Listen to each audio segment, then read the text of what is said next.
Welcome to the Black Doctors Talk podcast. I am Dr. Christopher Holmes, host for this episode and member of the Black Doctoral Network. Today, you saw this? Today, I am joined by Dr. Ayana Martin. She is awesome. She is intelligent. She is beautiful. And she happens to be a science communicator and medical director with a passion for immunology. So you already know this guy is going to be heavy. Welcome, Dr. Martin. I'm so excited. Thank you so much, Dr. Holmes, for having me. I am so excited to be here and just share my story with you. Oh my God. Listen, and the others. So let me say to you, if you have an encyclopedia or a dictionary nearby, this may be the time to go and pull it off of the shelf, okay? We have a medical professional here that is going to be dropping, I'm not even going to say gems, she's dropping coal, because you're going to have to dust that stuff off, put a little pressure on it, and turn it into a diamond. But it's going to be good. She's going to share great information, and I'm excited for you guys to listen and to view this awesome podcast. So we're going to dive right in, 10 toes into this thing, Dr. Martin, and tell us, where does it all begin for you? So for me, it all begins in Southern California. I was born and raised in, Florida is the Sunshine State, but California is very well known for the sunshine. And I grew up in a family of educators. It seems like everybody taught something. They were coaching sports, they were tutoring, doing administrative programs, something. And I recall a lot of my summers just being spent in some version of like a summer school of sorts. It was either mom school, because there was like the teacher store that we went to during the summer times, and I'd have to pick books that were like 2-3 years ahead, but that's what we were doing all summer. I did Girl Scout camps, I did pre-college summer programs, and I really appreciate that time of my life, especially because it was never not cool for me to like be the smart kid or participate in all of these things, because all of my closest friends did the same thing. Awesome. So I never felt like peer pressured or bullied out of being smart, and which led to like not feeling hindered about pursuing whatever dream I had at the moment or for the future. So it was always a really close-knit group of us that we could just be. And that's where it all started for me. That was the seed that planted and grew some very strong roots. Wow. So Black girl magic was coming out of you early on. Oh, yes. Actually, it's funny. Where I live very close to Jet Propulsion Laboratory, which is like an extension of NASA that's in Pasadena, Altadena area. So when I go home, I'm always like, there was something in the air here. Literally, like. That's awesome. That's cool. That is cool. Who says that? I grew up near a jet propulsion laboratory. Like, come on. Yeah, it was my backyard. They had programs there too. I did summer programs there throughout the year. Just opportunity just literally lived in my backyard. So had you always been drawn to science? Yes, but not in the sense of like science, the buzzword, in the sense of, I want to know how this works. Yeah, the curiosity. And yeah, growing up in a house of educators, you just didn't get the answer. It was like, well, let's think about it. And I was fielding questions from them. If it was a word I didn't understand, well, what do you think it means? Like, ma'am, mom, you know what it means. Just help me be efficient here and tell me. No, go look it up in the dictionary. I don't even know how to spell it. Well, sound it out. So it was always about the details of how it works. And, I just remember having like this book of 100 science experiments you can do at home or something like that. So like I have a younger brother, and he and I weren't allowed to be bored. And when our TV time was done, we had to find something to do. And sometimes I'd pull that book out and we'd find something to do. And they were always child friendly. But suddenly those things and concepts started spilling over into like what I watched on TV. Like if we did like the little roly-poly ant farm thing, and then on a cartoon we see it, or on Sesame Street, or however old I was, it's like, oh, he did that. And so those dots started to connect. And then it was reinforced by some of the older programs that I would watch, like CSI. And now I'm learning forensic science. And, concepts would repeat, or the concept would be so cool that I'd want to repeat it at home some kind of way. And that was always fostered in my house. And I feel like I was really lucky to have fun math and science classes as well that just continue to nurture this curiosity of how does it work? So like in math class, we'd have a day off like on Fridays, like maybe one Friday a month, or maybe it was every Friday, I don't know. But we play games like apples to apples, categories. But the purpose was critical thinking. Yes. How do you think through these questions if you're trying to figure out how something works? How do you think through the next level of questioning? But it was a game. It was fun. Science class, we like built catapults. We did in the school pool, like we would build boats to like support our child or semi-adult body weights and see who sinks, see who swims, see who floats. Those were always fun. And it was backed by science. So I think by the time high school came around, I knew the word of what I loved was science. But as a kid, it was just, I want to figure this out. Yeah. Wow. You are tickling the teacher joy all up inside of me right now. Oh my God, I'm loving this. Because I think as educators, that's what it's about. What you want your students to say is that I was just having fun, not knowing that I was really learning so much. So much. Yes. It is not expensive. Science, investigation, it's all around you. Yes. Just use what you have. So I love it. And so you go to high school, now you know it's science for me. It's the science for me. It is the science for me. Absolutely. For me. And now you're saying you're growing up and you say, this is what I want to do with my life. Mm-hmm. So when did you say, okay, specifically as it relates to science, this is what I want to focus on? So I picked immunology because I definitely wanted to impact my community. You know, I grew up in a Black community. I went to Black church. We all have this Black experience. And these are the people that I love and they love me. And I want to help and I want to serve my community. How do I do that with science? Yeah. So that's when I learned you can study diseases and things like that. And I was like, I want to study something that affects the Black community. And then when you start to look at what affects the Black community, it's a lot. And I was like, well, how do I pick? You know, heart is not more important than systemic lupus, is not more important than HIV, is not more important than cancer. Right. How do I pick? So I was fortunate enough to have done an internship in the lab of a Nobel laureate, of all people. Right place, right time. I beg your pardon, ma'am.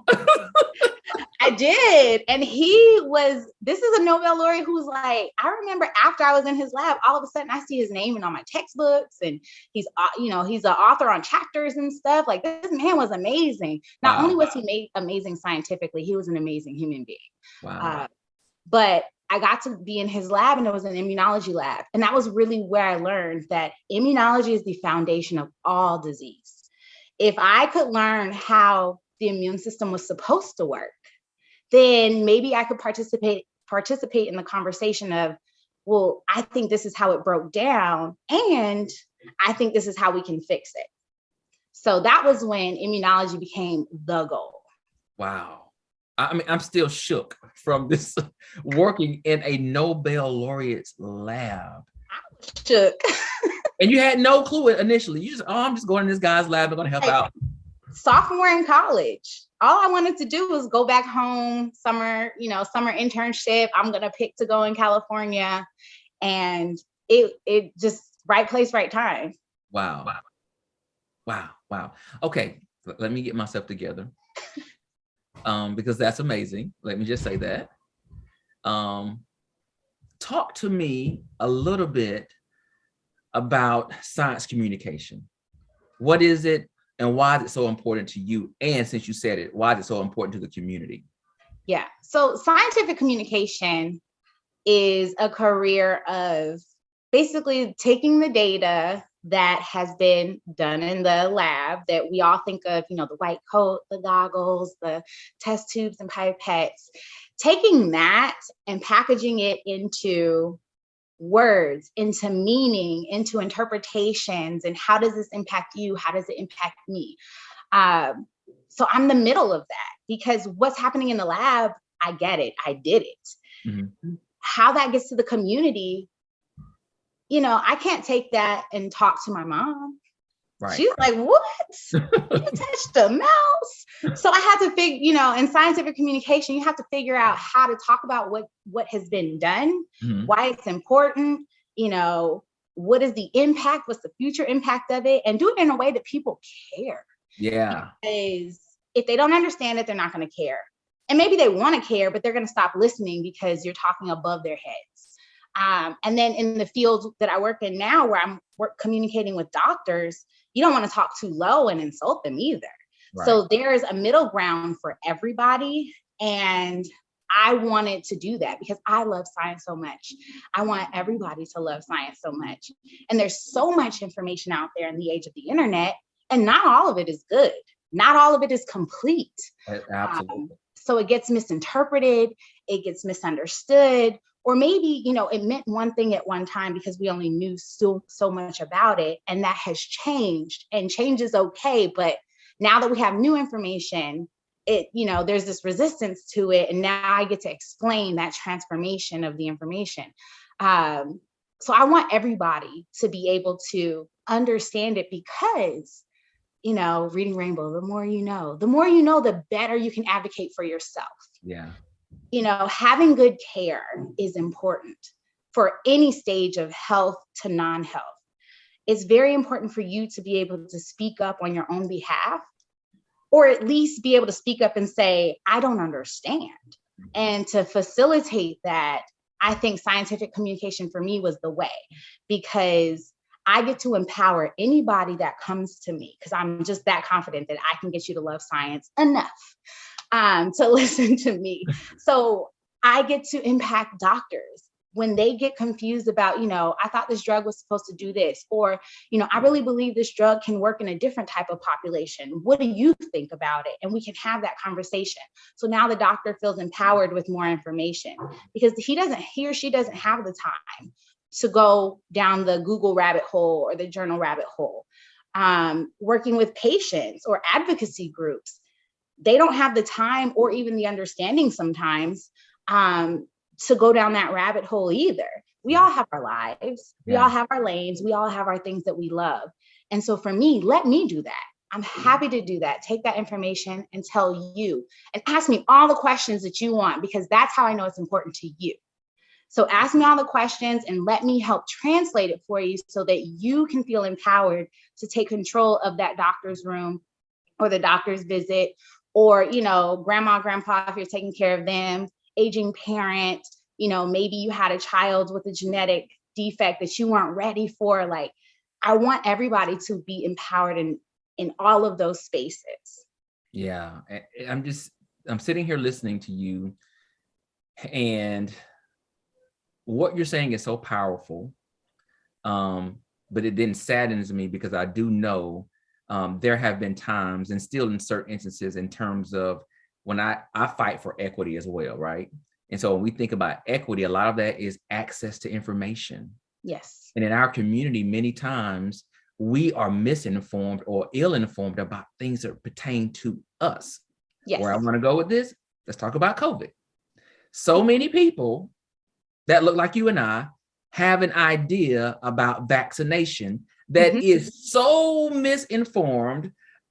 I think that came off the corner of 5th and somewhere, that somebody's uncle said, and they ran with the information and said, oh, well, I heard what they told me. And it's like, well, where did you get that from? And why are you believing it? Yes. And so it's so important. Accurate information is so important. We're living through a time that we're seeing how important it is firsthand. But I, as a Black woman, cannot discount how we got here and the why. Yeah. Because we know what our community has been through when it comes to science. And knowing that, acknowledging that up front, that's what I love about being a person of color in this space. Because I can do that in a way that someone else can't. And my goal is to gain trust. I understand where the distrust came from. And my goal is, if you will come with me on this scientific journey, I can tell you how it's gotten better. I can tell you that we're in a better place, because we cannot make the change for what we need to stay healthy if we don't jump that hurdle. And there's a way over that hurdle now. And I want to be a face of someone that, you know, my mom, my parents, my grandparents, that my sister, my brother, my nephews, my community, my neighbors, I want to be the face that they can trust, that if Ayana said it, there's some integrity to it, there's ethics to it, there's accuracy to it. Mm-hmm. So if Ayana said it, I believe her. At least that's my biggest goal with my community. So let me say this, because I'm just a natural encourager. So let me just put this out there. So let me just say this to you. I love your energy. Thank you. I love what you're doing. I want to thank you for answering the call. You knew who you were a long time ago, and you never fought it. You embraced it. Yes. And now look at what you're doing. And I had this conversation with somebody the other day, and I'm going to say it to you because it rings true when I listen to you speak. Your presence creates growth, but it's your power that creates the change. Because when you open your mouth and you speak those words, that's your power. That's your superpower. And because you said it, you're going to change people one by one. So thank you for what you're doing. And there may be times where you feel like it's not making a difference. The fact that you're here, and if 100 people watches this episode, you're going to change 100 people. If you change 99, so, I'm glad for the 99. So thank you. I just had to get that out. It was coming. I was going to explode. Thank you. I appreciate it. And I'm humbled by it. Absolutely humbled by it, because it's just, like you said, it's my calling. It's what I'm meant to do. And for me, on those days where it is hard, I know it's okay because I'm doing what I'm supposed to do. And there's no congratulations necessary for doing what I'm supposed to do. Yeah. I receive the impact from this type of response and this type of feedback. So as long as I know, as long as I continue to do what I'm supposed to do, I will have contentment. I love what I do. And like you said, one by one, I'm going to change one by one somebody who needs it. And that's all that's the best I can do. Yeah, I love it. All right, enough happiness. So tell me this. So you talked a little bit about you work with doctors, but let's talk a little bit about your role as a medical director. So my role is a regional medical director, meaning I am out in the field. I'm the toes on the ground. Well, room to room now because it's virtual because of COVID. But, you know, my role as a medical director fits right on in with my family of educators. My mom calls me a doctor's doctor. Going back to, you know, the doctors see patients all day. They don't have the time to always go down the rabbit hole and read the information. And so that's my job. My role is to go out, learn that information essentially on their behalf, to be able to educate them on the therapeutic or the medicine, the disease state that I represent, which for me is rare disease. And when they have questions, when they're considering a therapeutic, be it my therapeutic or a different company's therapeutic, when they're considering that for their patient and they want to call me and say, hey, you know, I have concerns because of the patient's history of X, Y, and Z. You know, can you tell me a little bit more? Do you have any data on a patient that looks like my patient? If there's a clinical trial, I'm involved in that way as well, because I can help with the recruitment, let the doctor know there's a clinical trial. We're trying to better the medicine. We're trying to better the disease state. Talk with them about that. And anything new, hot, the latest trends and data, I get to learn it. So that's really exciting for me. But because they're with the patients doing what they're called to do, I can gather that for them and summarize it in meaningful ways for them. And same thing, they can ask me whatever question they need to or want to.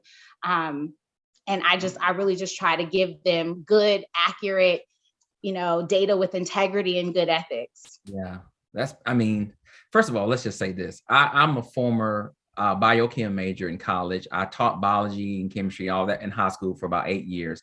And I don't care what anybody says, science is sexy, okay? It is. I love math and engineering, but science is sexy. see. And so you're saying what you're talking about and these clinical trials, I'm like, that is so sexy. I love it. I'm all in. I'm all in. Yes. So Yes. that sounds like, I mean, for some people it may not sounds exciting, but when you're on the backside of that, that's great work. It It is is. the work, it's the work that people don't see, but it's great work. It's work that must be. I'm not even say has, it must be done.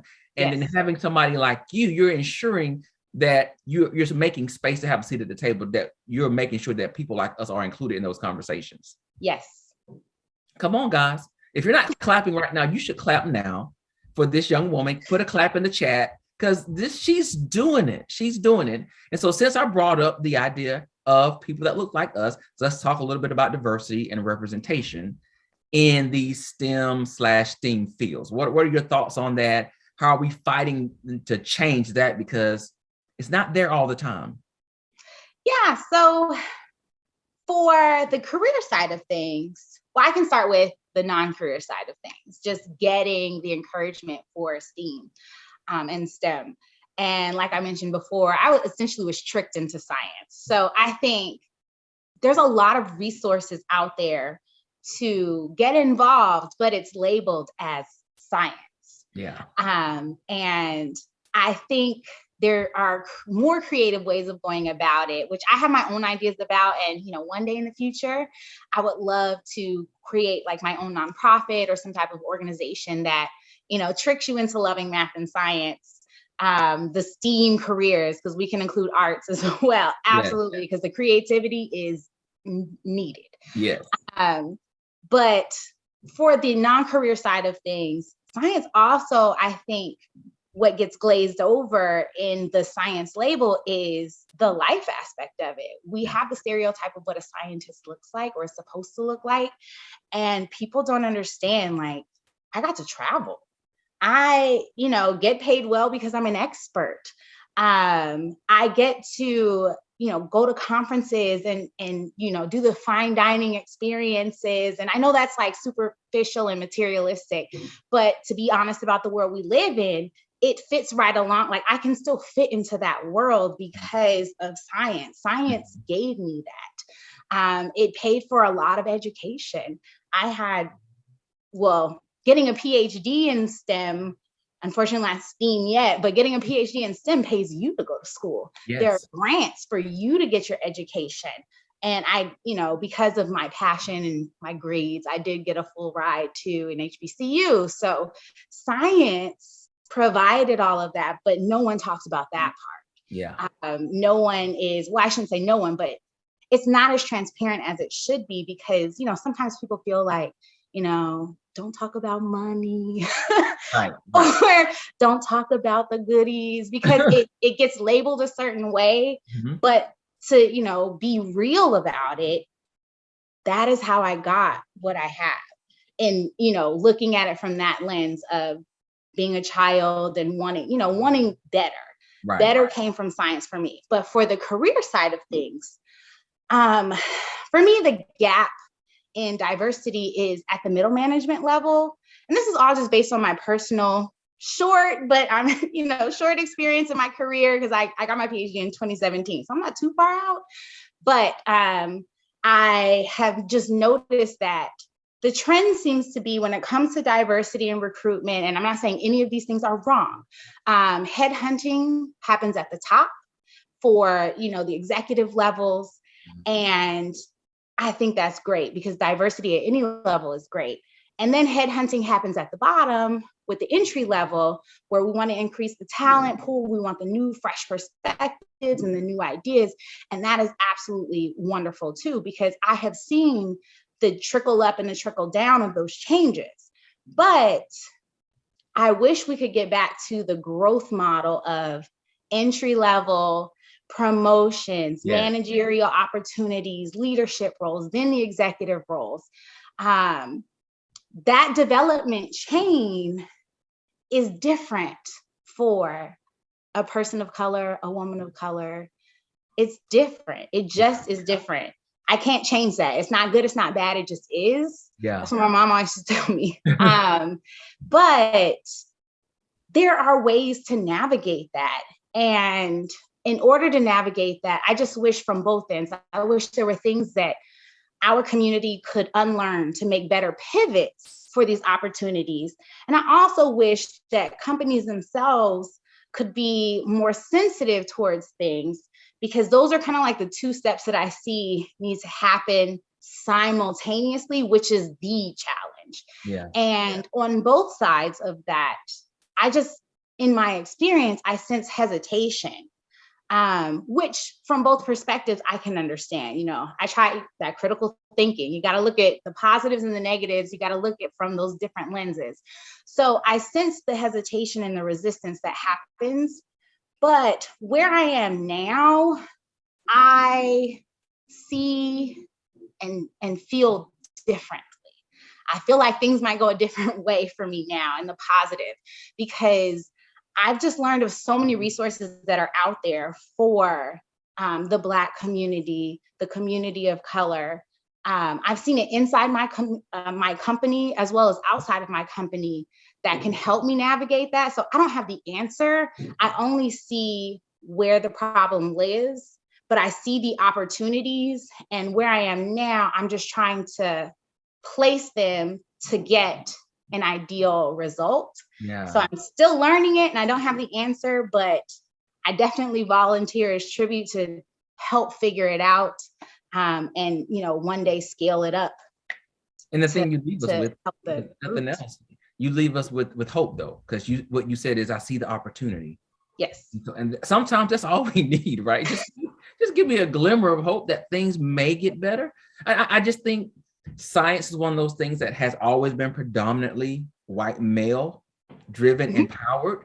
And slowly we're seeing numbers and faces that look more like ours. But you got to remember, we were hundreds of years behind in entering into that space. I don't want to say with them, but with that culture and that population of people. So I think it's a fight, but I think we're ready. Well, I think we were hundreds of years behind in the acknowledgement. Yes. We're not in the books. We were there, but we're not in the books.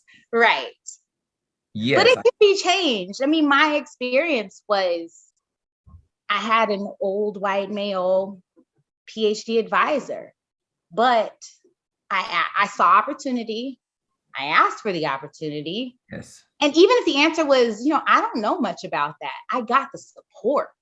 So I've experienced the positive side of, despite what the stereotype is, it still can work out because I figured out how to pivot.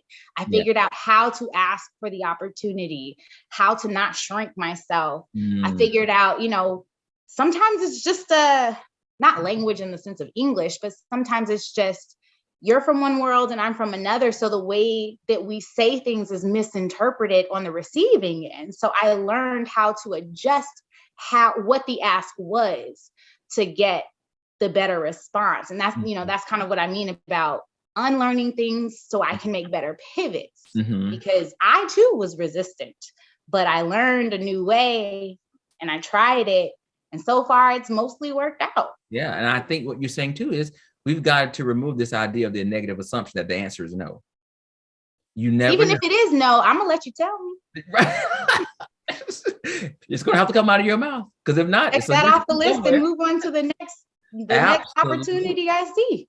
Absolutely. I love it. If it's going to be no, you're going to have to tell me, because other than that, I'm going to ask. I love it. Tell me this.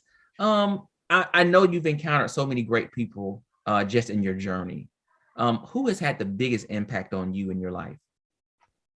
Yeah, that's hard. Yeah. Because there's so many people. My mom is my backbone. Absolutely my backbone. My granddaddy was the family scientist. So I am the PhD scientist, been in the lab. My granddaddy was an aerospace engineer, and I knew him in his retired life, and he had a lot of like trinkets and, the hustle, the grind. He had all these side projects just to, keep him busy and keep his mind going. Mm-hmm. So, and they've been influential in my life. And then I've also just been blessed with great managers. So to narrow it down to one person, I would say is my former therapist from graduate school. Okay. Because grad school broke me down to the point that I thought I would never finish. The only way out was to quit.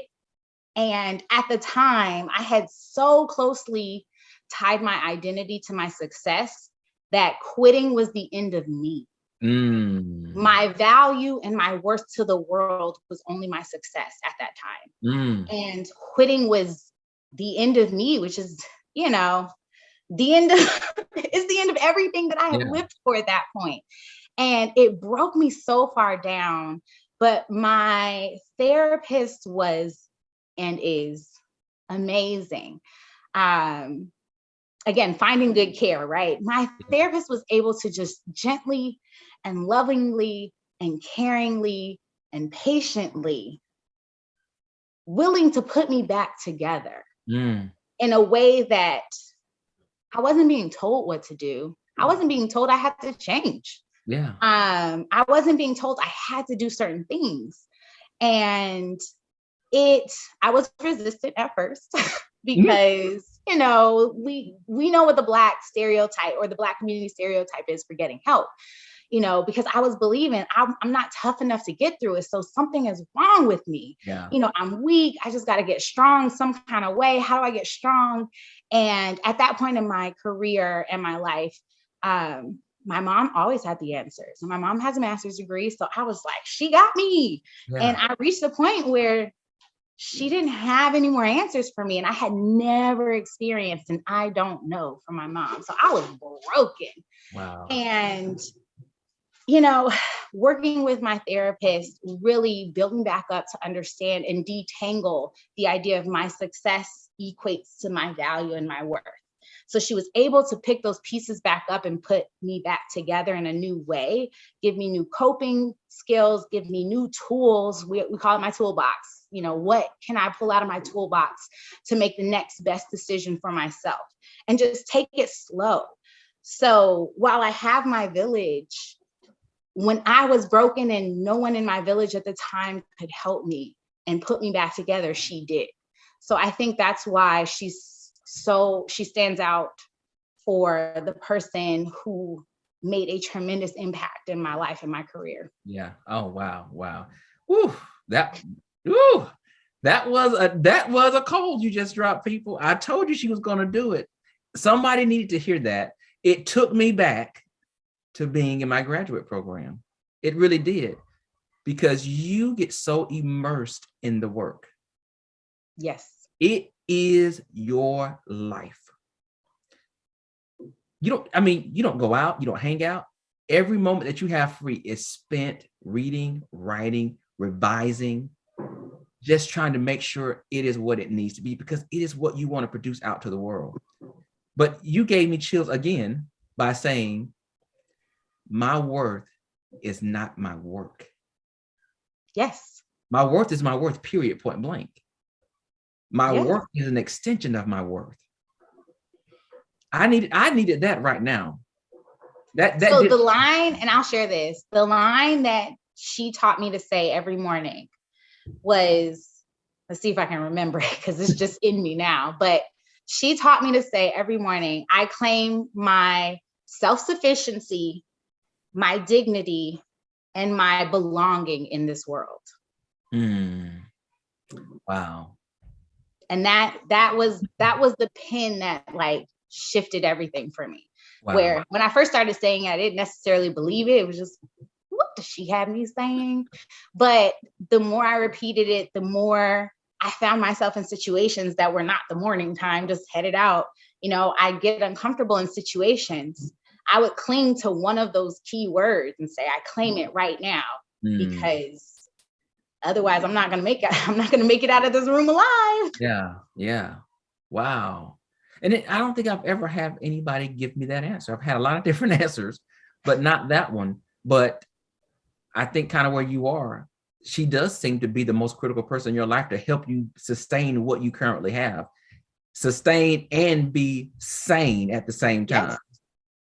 Because the value and the worth that you do bring exists in you. So if you are struggling to continue to move forward, to pursue whatever it is that pulls that value and that worth that you bring, because you are you, but you got to move in the world.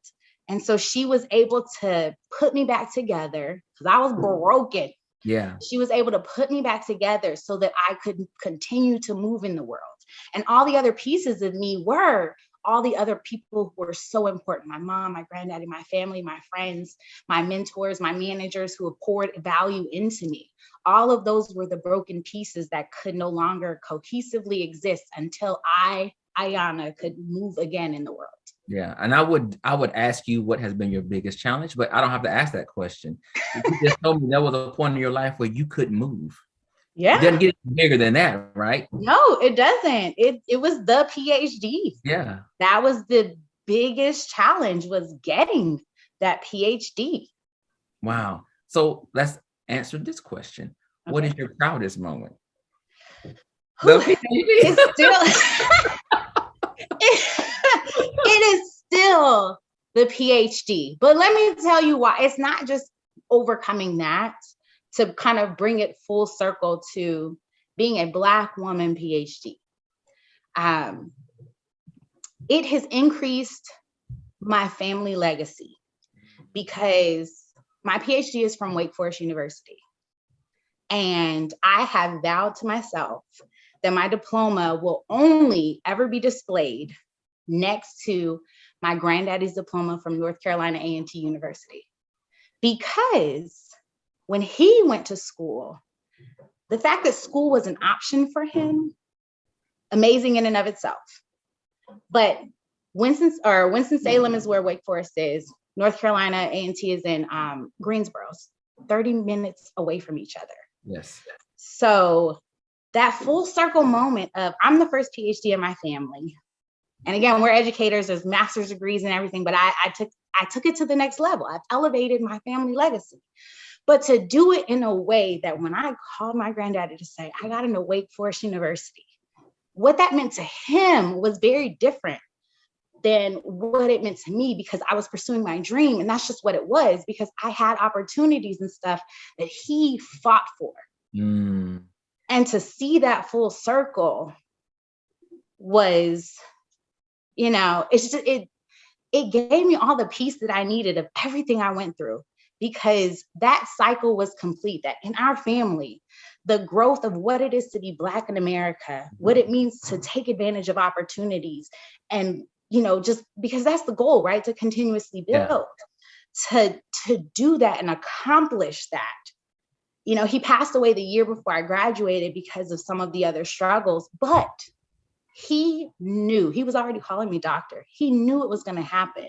And at that point, it was just, I was at the writing phase. Mm-hmm. So there really wasn't much else. So I probably didn't want to believe it. It was still like too good to be true yet. So I didn't necessarily believe it, but he knew.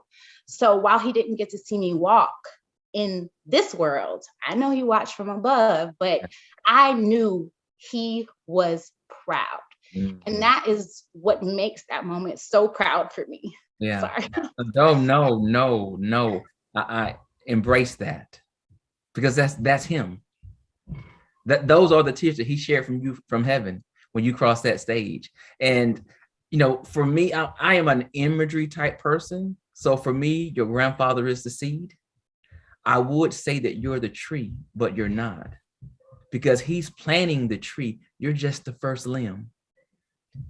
You're just the first limb. And like you said, he's building something. So after you're adding limbs to that tree because of the seed he planted right there in Greensboro. This is a great interview. Listen, there may be a part 2 for real, guys. I was joking earlier, but there may be another part to this. I'm happy to share if there's a part 2. Oh my God.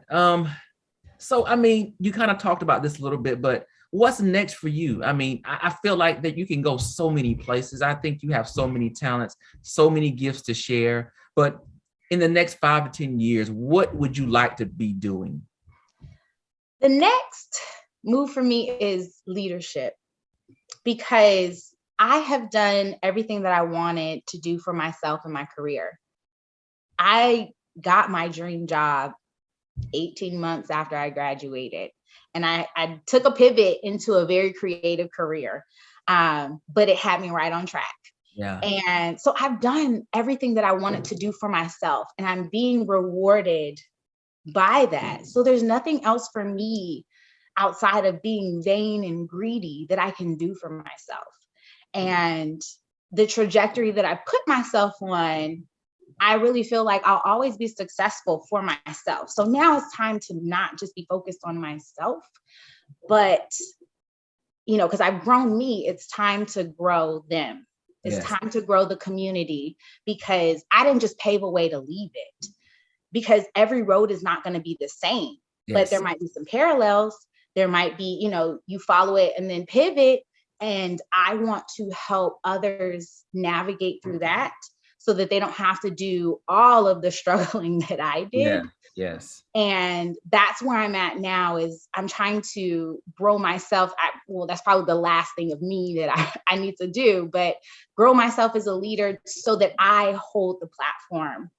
Because right now I'm on the platform, but I want to hold my own platform to be able to create the space, Yes. to be able to make an impact. You know, like I mentioned, the Nobel laureate, he gave me a recommendation letter for graduate school.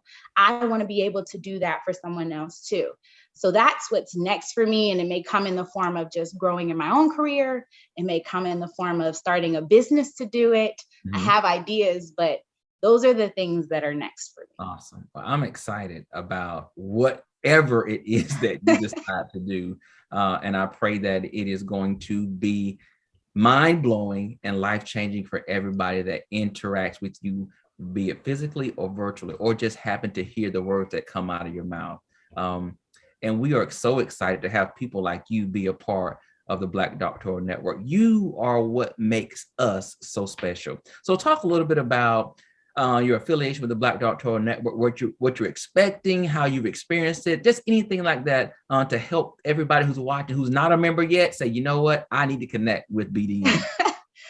Well, I think the biggest thing for me is the Black Doctoral Network is a place where it helps me remind myself that I'm not the only one. Yeah. But also just to build on that idea that I'm not the only one. You know, the saying, it's lonely at the top. We hear it all the time. It's all this sacrifice. And no, it's not. We have the Black Doctoral Network that tells me otherwise. It's not lonely here. I'm in good company. I can network. I can find people who do similar things to me. I can be inspired by people who do different things to me. We can come together and build out ideas that benefit you, benefit them, benefit me. Like, we can do all of that through this community, and we can, you know, continue to just build the soil for other people to reach our level and join the Black Doctoral Network. So that's just how I've been using it. You know, I found it on social media, joined it, watched the podcast, and I've continuously been inspired. And one of the things that I have worked on for myself was making friends. I was a great networker to do what I needed to do, but making friends and forming that village, that was a crucial thing that therapy taught me, because when you need that village, they're there for you. But as an adult, you have to build it. Yes. And I had always had friends by proximity, you know, based on what I was doing or just from childhood. The new friends weren't happening because I was not doing that. And then I looked up and was like, how come I don't have friends? And then I learned, not only that, I don't know how to make friends. So this was a place where I could also practice making friends so that it's not lonely at the top. Yes, most definitely. And so we're glad whatever platform you were on when you found us, that you did find us, and then you clicked and joined, and you actually made a commitment. And so thank you again for doing that and being a part of our family. Thank you for allowing us to come in to learn more about your family, who you are, and what you do. Thank you for the story that you shared. Thank you for making it real. Thank you for making it personal. And thank you, most importantly, for just being honestly and authentically yourself. Dr. Martin, if you don't mind, please tell our viewers and listeners where they can go to learn more about you and the work that you're doing. Well, the best place to find me is definitely LinkedIn. I have the alerts that come to my phone, and it is my name spelled the same way it's spelled, Ayana Martin. That would be the best way. I definitely connect. If you're going to add me as a friend or add me to your network, I should say, just send a message with that so that I know and I can prioritize, establishing those connections and moving forward with relationships. Awesome. Well, thank you again for joining me today for this wonderful podcast interview. This has been just great. And thank you guys for tuning in and watching. Don't forget to stay connected with the Black Doctoral Network on all of our social media channels. This is going to help somebody today. So again, thank you for everything that you dropped here, that came out of your mouth, that came from your spirit. We hope that you will join us again next time on the Black Doctor Talk podcast. But for now, please don't forget to like, share, subscribe, and most importantly, go and tell your mama and your cousins and your friends and your grandpa and your pastor and deacons about the Black Doctoral Network and the Black Doctor Talk podcast. Until then, guys, we love you. Be blessed, and we'll see you soon.